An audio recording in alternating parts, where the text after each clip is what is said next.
Hey everybody, welcome to episode 74 of the Metal Detecting Show podcast.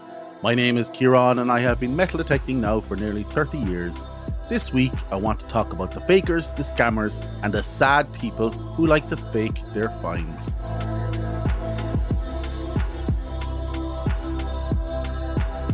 Hey everyone, before we start, I want to thank you for listening to the podcast and I hope you enjoyed the episode this week. If you want to support the show, there are many options available from the links in the episode notes below.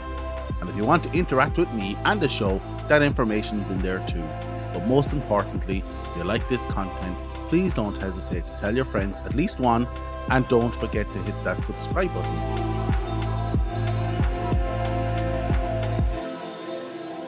Hey everyone, welcome to the podcast. I hope your week was amazing and you were able to get out on the fields or beaches detecting. Not much in the way of detecting for me this week. A few hours on the beach looking for a lost ring that never appeared is all. My detecting this week was more virtual, as in it was all online. I caught up on some channels I like to follow and checked the forums that I hadn't checked in weeks. I don't know if you know this, I'm really bad at social media, as I tend to dip in and out most days, but not religiously, and not always about metal detecting. I think that's healthy, right? Anyways, this week, I don't know what it is, but for some reason, the internet machine kept serving me up forum posts and YouTube videos when people were accused of planting finds. It was weird. For example, I was on the Friendly Metal Detecting forum where there was a thread that was calling out a faker. I went to TreasureNet then, and one of the first threads I clicked started out with this guy getting a savage amount of kudos for a couple of hammered coins he'd found, only for the thread to descend into a mess of accusations and some really clever proof of the original poster's acquisition of the hammered coins off of eBay.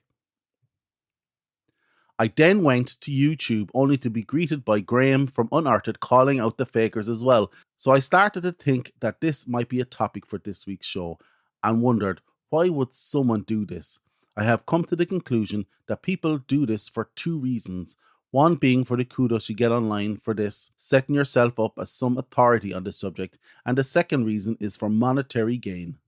They do this without a thought to the hobby and how it is putting the hobby from a high level into disrepute, ruining any positive impression that the archaeologists would have of us, but also setting an incorrect perception of the potential success and finds you can expect when you're partaking in the hobby.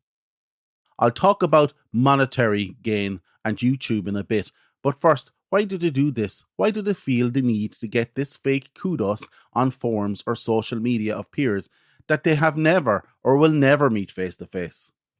I think in the social media arena, people are doing this from a low self esteem position.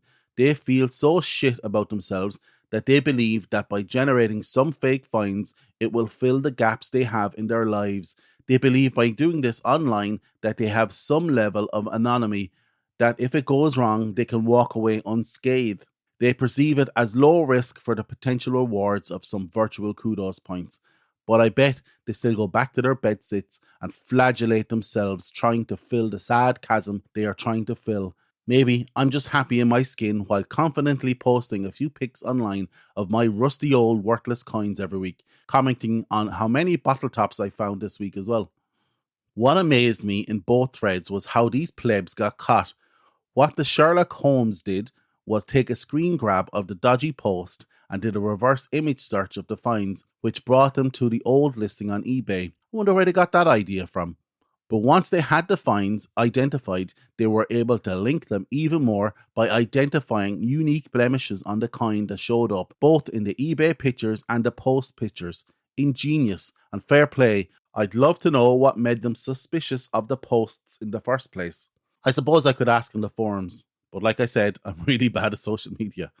Now, if you look at it from the point of view of monetary gain, it is a very different and maybe more sinister story. I'll talk about YouTube, for example, because I'm more familiar with YouTube, obviously. And I'll put in a disclaimer here. I'm on YouTube, I just said it. I love YouTube, and there are many great detecting channels on there. So I'm talking about a very small minority here. But did you know once you have over 1,000 subs on YouTube, you are entered into their affiliate program and you are paid an average for 2021 right now is about $7.50 per 1,000 views. Take that in for a second, right? YouTube will pay you $7.50 for 1,000 views. So let's take the most popular metal detecting video on YouTube for all time by Dude Perfect at 63 million views over the last 4 years. That video has earned Dude Perfect Inc. a whopping $470,000. That's not including any promotion they may have had in the video. An easy $500,000 for one video. Now, that's at the top of the scale, but say you are putting out a video that gets 30,000 views every week. That would net you a nice part-time $11,000 a year. By the way, don't watch that Dude Perfect video. It's absolutely terrible, especially if you're a metal detectorist. Anyways, the key here is views. You need the views, and to get the views, you need to work the YouTube algorithm. The YouTube algorithm works by, and I'm putting it very simply here, by suggesting videos to you based on what similar people are watching right now, or similar to what you have watched in the past. It determines this by what you have looked at in the past, what you have liked in the past, and what you dislike. It doesn't care. To YouTube, there is no difference between likes and dislikes.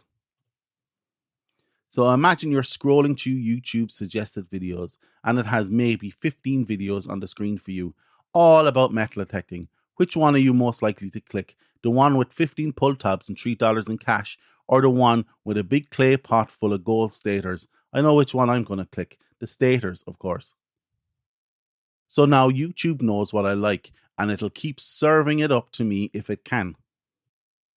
YouTube's primary goal is to keep you watching and in the platform for as long as it can, and will reward videos that will do this. Okay, I'm gone a little deeper than I wanted to here, but can you see what I'm getting at?